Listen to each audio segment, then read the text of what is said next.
Well, hello and welcome to today's episode where we will be looking at the design of the OTCX-1, a spacecraft built by Ralph and Otis Carr, which is found in the book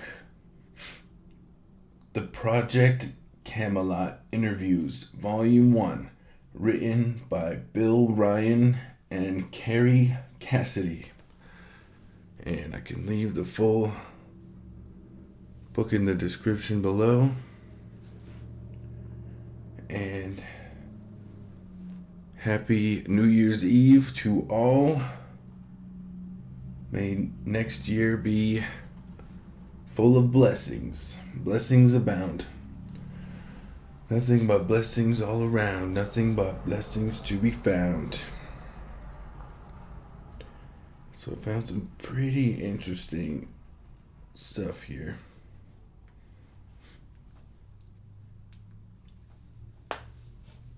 So I'm going to start where it talks about Ralph and Otis Carr and the saucers. Bill Ryan talked to Ralph for over 12 hours on their first meeting in March 2006. He was genial, charismatic, gentle, compelling, and sprightly for his 71 years. The story he told was captivating. In essence, the account is as follows.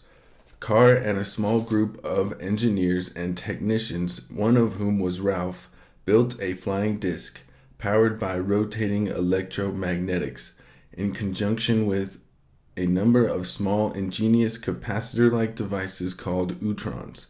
A number of prototypes were built, ranging in size from experimental models a few feet across to a passenger-carrying craft which was fully 45 feet in diameter.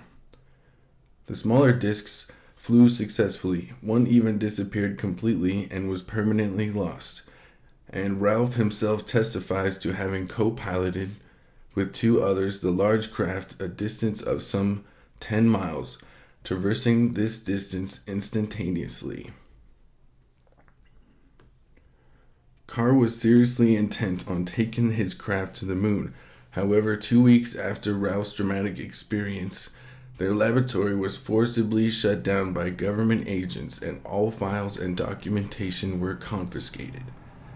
The group was forced to disband and the project was never completed. Dismayed and frustrated, Ralph later bought some land in Arizona where he built a futuristic disc-shaped home, which he said was astonishingly energy efficient, and he later realized decades ahead of his time. Carr's work had been recorded in several places, but the details are relatively scant. On highly respected physicists researching alternative energy systems with the backing of a substantial organization told Bill Ryan that he had never investigated Otis Carr because his claims just seemed too outlandish. But few researchers are aware that one of the team of Carr's engineers is still alive. Project Camelot is proud to tell Ralph Ring's story and will be releasing a video interview with him in the next few weeks.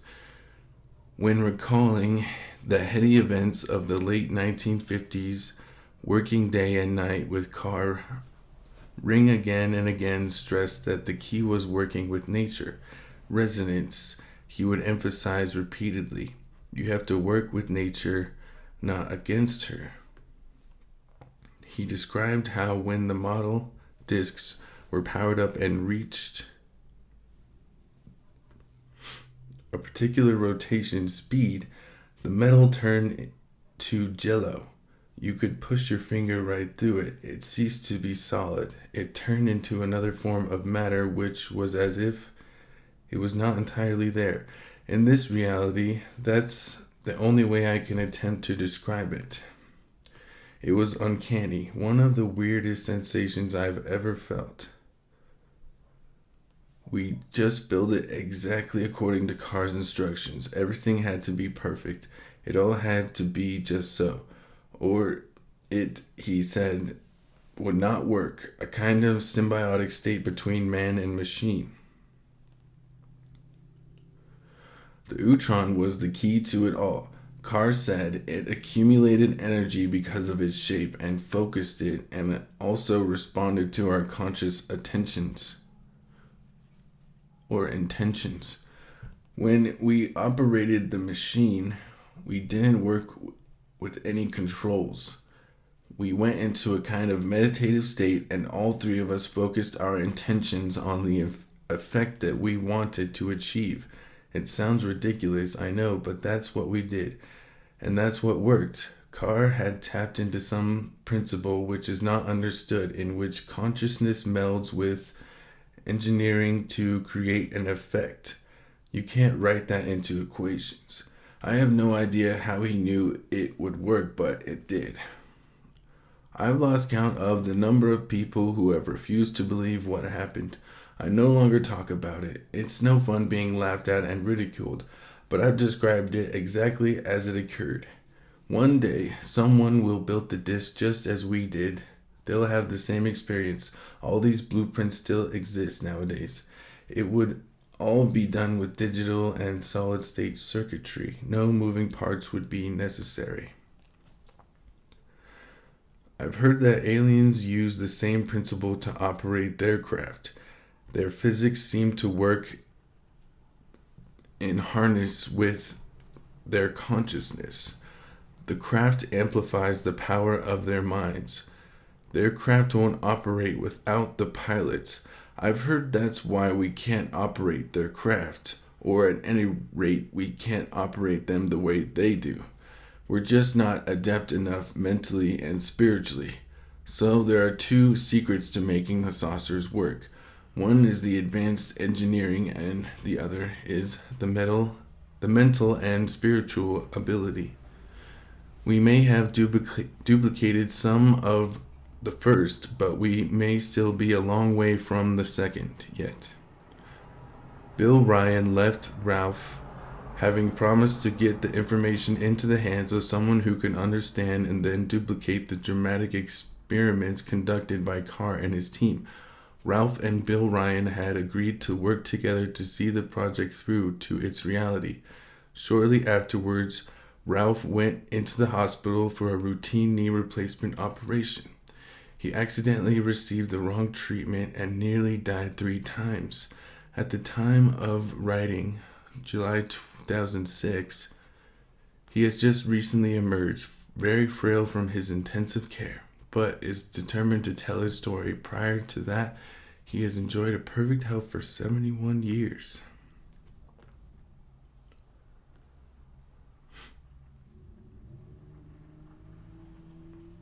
Carr's engine had only 2 moving parts, like 2 spinning tops on top of one another, each spinning in a different direction. Carr stated that when counter-rotation matches forward rotation, a body loses its polarity and creates a kind of independent force. This causes the counter-rotating mass to escape the full effect of gravitational influence.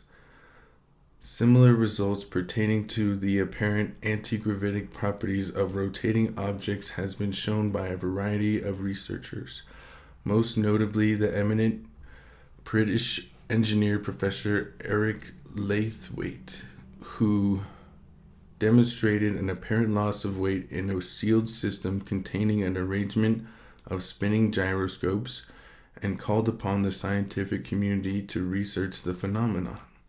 Intriguingly, the Jello description of the altered state of solid metal attained under specific and unusual conditions has also been reported by researcher John Hutchinson and is part of the lore of the Philadelphia experiment. According to Carr, his vehicle was actually finished in 1947, but at the time he was unable to generate any interest in it. Carr stated that the core of his spaceship would be a huge battery which would spin at the velocity of the external craft, which would be recharged by its own motion. Carr went on to declare that such a battery built to any size could be designated to power the largest electrical generating plant, operate an automobile, heat a house, or power any conceivable machine or device. On April 15th, 1955, a launch event was held in Oklahoma City with hundreds of people invited. Having been told that a prototype disc would arise 400 to 600 feet off the ground from a gravel pit. After several hours' delay, an announcement was made that the launch was being postponed due to a badly engineered bearing. However, it subsequently emerged that Carr had been admitted into hospital for 8 days with a lung hemorrhage, in addition to which, in a preliminary flight test, the accumulator had developed a leak which had sprayed mercury over the inside mechanism. Carr's claims began to attract the attention of the U.S. government in the late 1950s. Major Wayne Aho, a former Army combat intelligence officer during World War II, announced that he would take the craft to the moon on December 1959, that the trip would take 5 hours, and that he would remain in orbit for 7 days before returning. The 45 diameter craft he was to use weighed 30 tons and was powered by the Utron engine. On June 2nd, 1960, Carr told an audience of 300 people, "It was a treacherous misstatement of fact to say or infer that we, the OTC enterprises, are coming to California to raise money in stock sales." The U.S. Securities and Exchange Commission had placed an injunction against Carr and ordering him to cease selling unregistered stock. Negative publicity began to appear in various publications, and there were hints of impropriety. Though never with any proof, the press began to turn against him. In January 1961, the Attorney General of New York, Louis J. Lefkowitz, stated that Carr had swindled $50,000, and later that year, True magazine labeled him a hoaxer. By then, his laboratory had been raided and destroyed, and the groups of engineers had been ordered to disband and cease contact with one another. It is not known what became of either Carr himself or the craft, but they never flew again. Carr is reported to have suffered from ill health, a broken man. He passed away in Gardnerville, Nevada in 2005. Man, that's a sad story. And then if you're looking at some of the photos here, it looks like they have pretty cool diagrams of how the magnetic field worked inside of the craft. And there's some photos of the outside and what the inside looks like. And then this photo has some writing that says, "Tesla pancake-shaped transformer. The windings from the periphery to the center in spiral fashion increase low potential voltage to high potential with much greater efficiency than ordinary cylindrical wound coils. The Utron coil from the Carr Levity disk experiments has the geometry of space. A coil completely round and at the same time completely square was tested for angle interaction of fields. Energy unlimited. Field of Utron interacts with magnetic field at 45 degrees. Magnetic field lines from C-shaped magnet and the Utron field lines." It says, "This coil, designed by William J. Hooper, was constructed by Mr. Baumgartner to provide a device which could project a weak simulated gravitational field into the space surrounding it. Devoid of electrostatic and magnetic accompaniments, the pulse given to the coil transfers via the gravity field onto the cylindrical capacitor wound around itself, canceling coil, and can be shown on the oscilloscope. Transfer did not occur via the usual induction because there is no general electromagnetic field expression around the coil. Transfer, therefore, is over something else, a background, the gravity field. With this type of coil, communication throughout the universe could be instantaneous without the speed of light, which is an electromagnetic phenomenon only. And it shows this stainless steel capacitor plates with this Teflon washer and a linear coil with stainless steel tubing. Larger capacitor discs insulated against center tubing. Coil is made up of number 40 wire, 5.5 inch long, about 800 ohms wire resistance, which in this case results to 750 UPS, or ups and downs. So linear coil placed in a high potential electromagnetic field by means of a capacitor is illustrated above.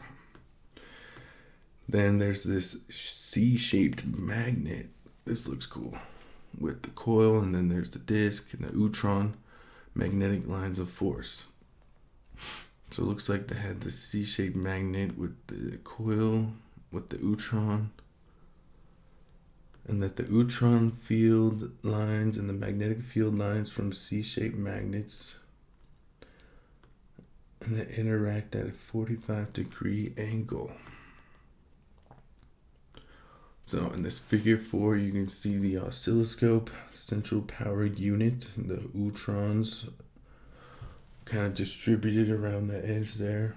Then there's the capacitor plates, pickup coil, and the pulsating electromagnets. Then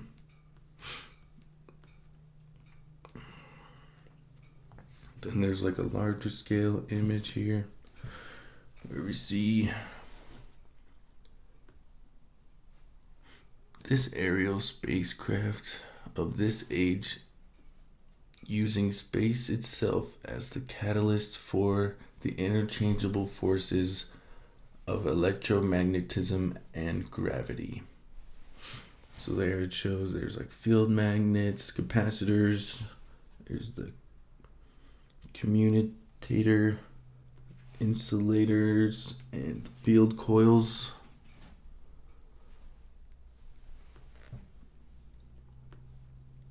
And I've got to say, this is quite in-depth. I mean, these guys had this, it says there's a patent pending on all designs.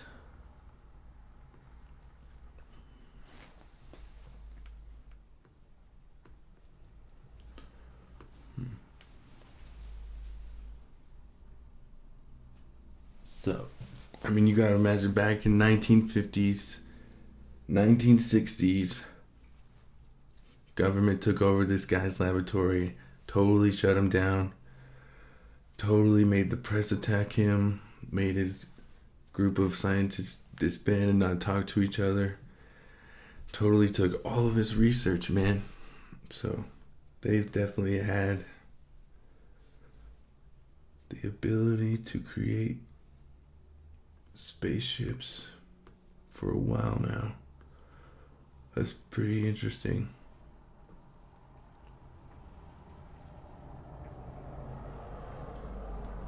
Well, thank you so much for watching. I hope you enjoyed today's episode of The Cosmic Revelation. So make sure to like, share, and subscribe if you'd like to see more. And like I said in the beginning, Happy New Year's Eve, everyone.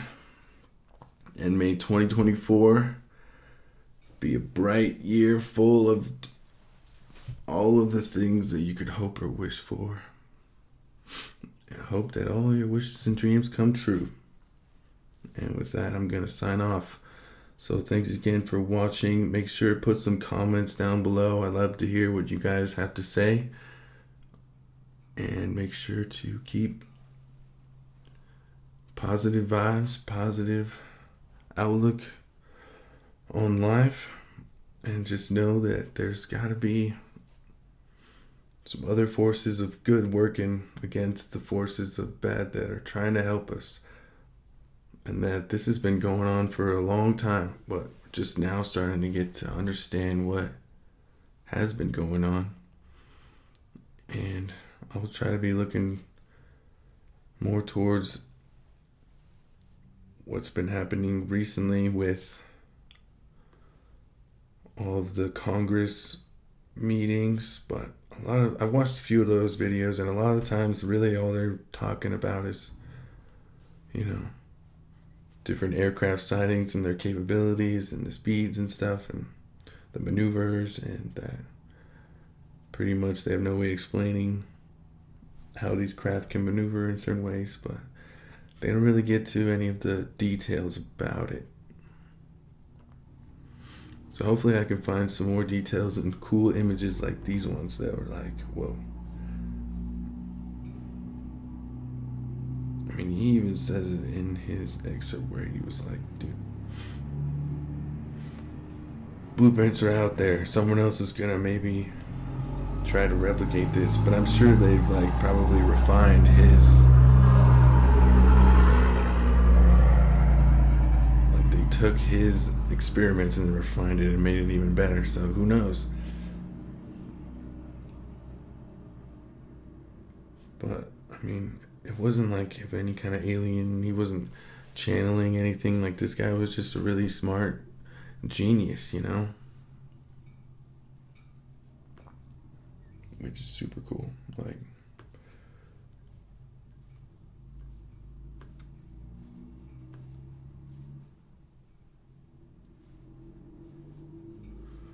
that's just a sad story how they totally just completely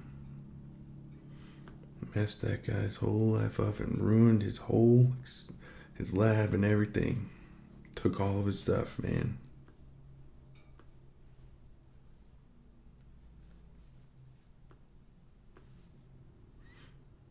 So, well, thank you so much for listening, and I hope to upload some more videos soon. Everyone, take care out there. Much love.